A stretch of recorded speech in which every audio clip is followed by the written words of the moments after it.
اعوذ باللہ من الشیطان الرجیم، بسم اللہ الرحمن الرحیم۔ ہزار درود نبی کریم صلی اللہ علیہ وآلہ وسلم پر۔ پروگرام کھلی آنکھ میں سردار شوکت ایوب آپ کی خدمت میں حاضر ہے۔ پونچھ ڈویژن کل مکمل بند ہوگا۔ ہڑتال کی وجہ کیا ہے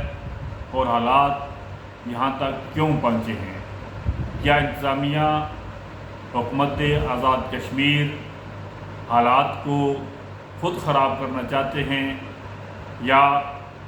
یہ کوئی بہت بڑا ایشو ہے اور جن بچوں پر دہشت گردی اور دیگر الزامات لگا کر گرفتار کیا گیا ہے، یا ان کو چھوڑنا حکومت کے بس کی بات نہیں ہے اور حالات کو مزید خراب کرنا اور لوگوں کے اندر اشتعال پیدا کرنا، یا یہ حکومت کی ناکامی ہے؟ یہ وہ سوالات ہیں جن کے جوابات میں آج آپ کو دوں گا۔ پروگرام کا آغاز اس طرح کرتے ہیں کہ پونچھ ڈویژن میں کل جس طرح کے ہڑتال کا اعلان کیا گیا ہے اور پہیہ جام ہڑتال تمام آزادی پسند عوامی ایکشن کمیٹی اور تاجران نے اس طرح بھرپور طریقے سے احتجاج میں شامل ہونے کے لیے اپنا کردار ادا کیا ہے، وہ یقیناً قابل تحسین بھی ہے اور انتظامیہ کے لیے ایک چیلنج بھی ہے۔ انتظامیہ کی بھرپور کوشش ہے کہ کل کے احتجاج کو مؤثر نہ کیا جائے اور یہ احتجاج کسی طرح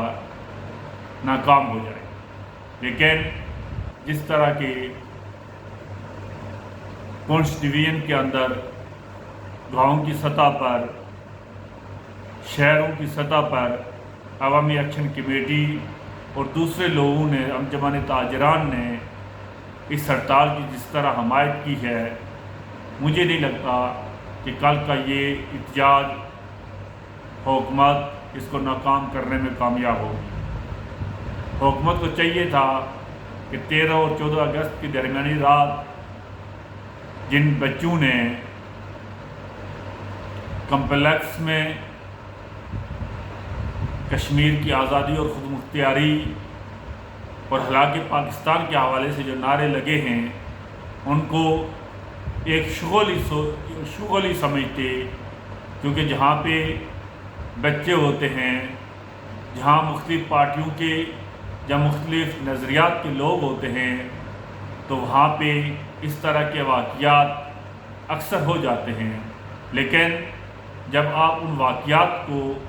بہت ہی زیادہ سیریس لے لیتے ہیں، ان واقعات کو اپنی آنا کا مسئلہ بنا لیتے ہیں، ان واقعات کی بنیاد پر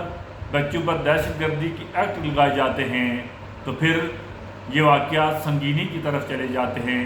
یہ واقعات تشدد کی طرف لے جاتے ہیں، اور یہ واقعات امن و امان اور آزاد کشمیر کے اندر جس طرح کے بھائی چارے کی فضا قائم ہے، جس طرح کے امن و امان وہاں پہ قائم ہے،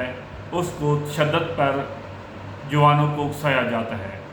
میں سمجھتا ہوں کہ یہ مکمل ناکامی حکومت آزاد کشمیر کی ہے۔ پونچھ ڈویژن کے اندر رہنے والے وہ عمائدین جو اس میں کردار ادا کر رہے ہیں، ان کی ناکامی ہے، اور خاص کر کے پولیس کی ناکامی ہے۔ پولیس کے جو اعلیٰ افسران ان بچوں پر دہشت گردی کے الزامات لگا کر، دہشت گردی کی شکیں لگا کر ان کو گرفتار کیا گیا ہے، یہ سراسر ان کی ناکامی ہے۔ تمام بچے ہمارے ہیں، اور میں بھی چاہتا تھا، اور تمام میرے سننے والے بھی یہی چاہتے تھے کہ ان بچوں کو فوراً رہا کیا جائے، ان کے اوپر جو جعلی FIR بنائی گئی ہیں ان کو فی الفور ختم کیا جائے، اور یہ جو عمل ہوا ہے اس کو ختم کیا جائے۔ آئندہ آنے والے وقتوں کے لیے ایک مکمل ضابطہ حیات بنایا جائے کہ جہاں پہ کھیلوں کے مقابلے ہوتے ہیں، جہاں پہ اس طرح کے ایڈونچر ہوتے ہیں، وہاں پہ لوگوں کے اندر اشتعال اور خود مختار اور ہلاک پاکستان کے نعرے نہ لگائے جائیں۔ جب آپ پاکستان ہلاک پاکستان کے نعرے لگائیں گے یا کسی کھیل کے میدان میں خود مختار کشمیر کے نعرے لگائیں گے تو وہاں پہ مختلف نظریات کے لوگوں کو شدید دھچکا پہنچتا ہے۔ اس لیے آزاد کشمیر کے ماحول کو خراب کرنے کے بجائے حکمت عملی سے ان بچوں کو رہا کیا جائے۔ میں یہ سمجھتا ہوں کہ یہ میری آواز تمام ان لوگوں کے لیے ہے جو یہ سمجھتے ہیں کہ یہ حالات خراب کرنے کی تمام تر ذمہ دار حکومت ہے، اور اگر حکومت چاہتی تو ان بچوں کو رہا کر کے امن کی طرف پہلا قدم بڑھا سکتے تھے، اور لوگوں کو یہ باور کرا سکتے تھے کہ یہ ایک غلطی ہے، اور اس کے بعد کے جو اثرات ہوں گے وہ انتہائی دردناک ہوں گے۔ میں سمجھتا ہوں کہ ایسے حالات پیدا نہ کیے جائیں کہ آزاد کشمیر کے پرامن اور کشمیر کے پرامن لوگوں کو تشدد کی طرف لے جایا جائے اور وہاں پر تشدد کو اکسایا جائے۔ اس سے پہلے بھی باغ میں جو واقعہ ہوا تھا اور اس کے بعد پھر آزاد کشمیر کے اندر، میں یہ سمجھتا ہوں کہ ایک پلاننگ کے تحت یہ عمل کیا جا رہا ہے کہ پولیس ڈویژن کے لوگوں کو اکسایا جائے اور ان پر تشدد کیا جائے، لیکن حکومت کی یہ چال کامیاب نہیں ہوگی۔ اور میں پاکستان کے اکابرین سے، پاکستان کے اندر سیاسی جماعتوں سے، خاص کر کے پاکستان مسلم لیگ اور میاں محمد شہباز شریف سے یہ گزارش کروں گا کہ وہ آزاد کشمیر کے معاملات کو دیکھیں اور وہاں کے جو معاملات چل رہے ہیں ان کو پرامن طریقے سے حل کیا جائے۔ اور جب آپ پرامن طریقے سے کوئی معاملات حل کرتے ہیں تو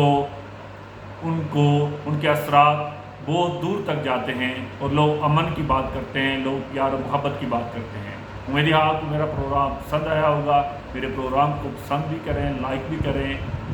بہت شکریہ، تھینک یو۔